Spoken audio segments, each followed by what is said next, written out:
Oi, gente, nós vamos falar hoje de radioatividade, tá? O que nos cabe na química, né, da radioatividade. E até hoje a gente estudou todos os fenômenos relacionados a elétrons, né? A gente tira, coloca elétron, então tudo relacionado a elétron.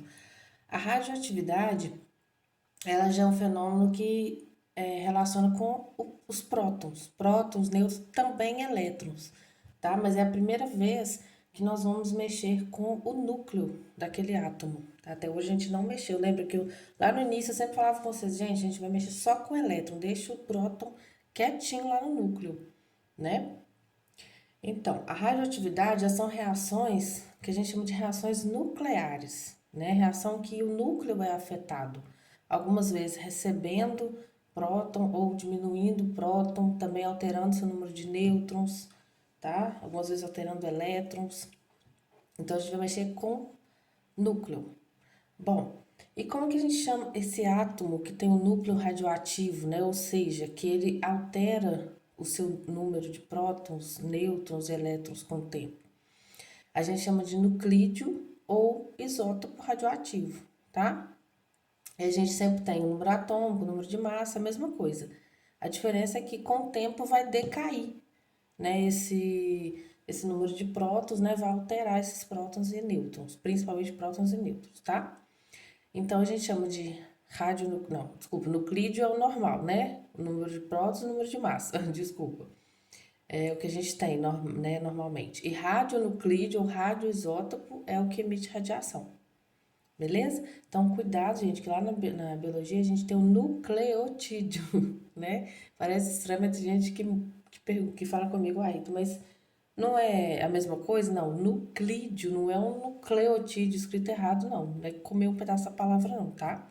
Nuclídeo é um núcleo, né? A gente chama de. Geralmente a gente não chama de nuclídeo quando o átomo é um átomo normal, né? Um átomo que não altera seu núcleo, não. A gente chama geralmente de isótopo ou átomo mesmo, tá? Mas radionuclídeo é quando geralmente a gente usa mais, ou radioisótopo quando emite radiação, beleza? Aí a gente vai estudar principalmente três, tá? Hoje, gente, se a gente fosse pra frente nisso, algumas vezes aparece no Enem, mas como curiosidade, se aparecer no Enem, os fótons, antineutrino, é, pósitrons, esses outros nomes, eles dão a definição, tá? Porque não é o nosso, não se estuda isso no ensino médio. Bom, mas a gente vai pegar três radiações, a alfa, beta e a gama. Primeiro eu vou falar da alfa e da beta. Bom, a alfa, ela se assemelha ao átomo de hélio. Por quê? Porque assim como o átomo de hélio, ela possui dois prótons e dois nêutrons, tá? Então, se tem dois prótons e dois nêutrons, quer dizer que se eu somar esses dois vai dar 4 de massa, né? E o átomo de hélio é a mesma coisa. Tem dois prótons e 4 de massa, tá? Aí a gente pega, simboliza por alfa, beleza? Partícula alfa. Lembra desse nome, partícula, tá? Então, sempre quando algum átomo, né, algum núcleo emite uma partícula alfa, ele está perdendo também dois prótons e dois nêutrons. Tem que ir para a prova sabendo que o alfa é dois prótons e dois nêutrons, tá? Que é essa formulazinha, né, que é essa forminha aqui, ó. Alfa, 4 de massa, 2 de próton. Tem que saber, tá? Pode ser que ele venha falando, mas pode ser que não. Então é melhor saber. Então, essa partícula, gente, a alfa, é a que faz perder mais massa, né? Que faz com que esse cara perca menos massa. Eita. Perca mais massa. Tem dia que sai difícil. Bom, mas o que isso tem a ver? É o seguinte, tem exercícios que vocês vão ver que tem. O primeiro cara, por exemplo, esse urânio, e depois tem o final, né? Qual foi o átomo que originou, né? Porque se muda, lembra que cada elemento é característico pelo seu número de prótons. Se eu estou mudando o número de prótons, quer dizer que eu estou mudando o elemento, tá? Então, olha aqui, ó, urânio virou o TH, que eu acho que é tóreo, se eu não estou muito enganada. É, então, como que eu vou saber qual partícula que ele perdeu? Através das contas, ó. Eu sei que o Urano tinha a massa 238. Esse cara foi para a massa 234. Então, ele perdeu 4 de massa. E antes tinha um do átomo 92, foi para 90. E perdeu 2 de prótons. Então, 4, 2 vai ser uma partícula alfa. Só que ele te fala quantas partículas ele perdeu. Porque não esse caso, mas poderia ter perdido, sei lá, dois beta e um alfa, né? Então, ele te fala, tá? Perdeu 3 partículas radioativas. Quais são? Tá bom? Isso existe, então tem que fazer as contas, tá bom? Bom, então o alfa é a partícula mais pesada que a gente tem, tá? Isso guarda isso aí que isso vai influenciar pra gente entender mais à frente. A gente tem alguns núcleos, né? A gente não chama só de átomo, a gente chama núcleo, porque o núcleo é que vai perder os prótons lá e os nêutrons. A gente tem alguns núcleos que são beta-emissores, tá? Quando eu falo alfa-emissor, é que vai emitir partícula alfa. Quando eu falo beta-emissor, vai emitir partícula beta, tá? Então, lembra, partícula alfa, partícula beta, isso é importante, tá? Pode estar escrito outra coisa lá e isso é importante. Bom, esses núcleos que são beta-emissores, ou seja, eles se decompõem, né, emitindo uma partícula beta, ele também se decompõe. Aqui é mais um exemplo para vocês entenderem. Ele se decompõe em um próton, um elétron e um antineutrino.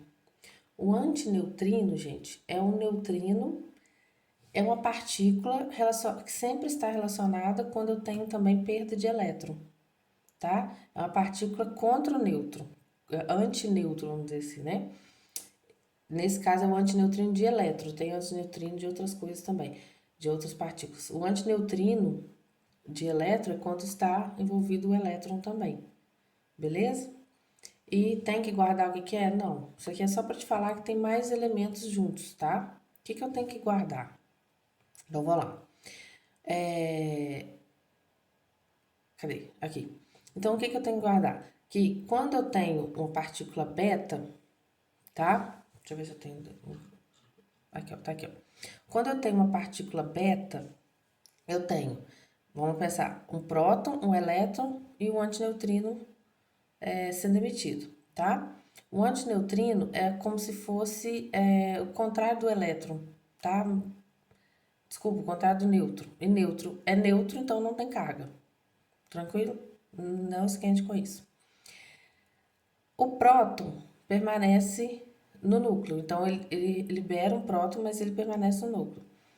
E o elétron que ele libera, né? O elétron, ele vai liberar, e o elétron tem carga negativa. Então, negativo. Beleza? O que que eu tenho que saber? Que o beta, ele se assemelha a um elétron. Quem que é o elétron? O elétron não é um átomo, não a partícula, que ele não tem massa e ele tem uma carga negativa associada a ele, não é isso? Então, o beta, ele é assim, ele não tem massa e tem uma carga negativa associada a ele, tá? Então, o que que eu tenho que lembrar? Ó, a partícula alfa, ela tem massa 4 e 2 prótons, né? Isso eu tenho que lembrar. A partícula beta, ela não tem massa e ela tem... É como se fosse menos um próton. Um próton, ela vai dar um próton, beleza? É como se ela desse um próton, tá? Porque ela libera o próton e o próton fica aqui no núcleo, né? Nesse núcleozinho. Então, ela dá um próton. Então, vamos pensar. Eu tenho aqui o elemento que tinha massa 214 e continuou com a mesma massa. Então, ele não ganhou e nem perdeu nada. E eu tenho ele tem um número de prótons de 83 e de repente veio para 84. Então, ele ganhou um. Beleza? Então, ele tem uma... É como se o beta tivesse uma carga negativa, tá? Ele vai ter um próton. Ele vai levar um próton.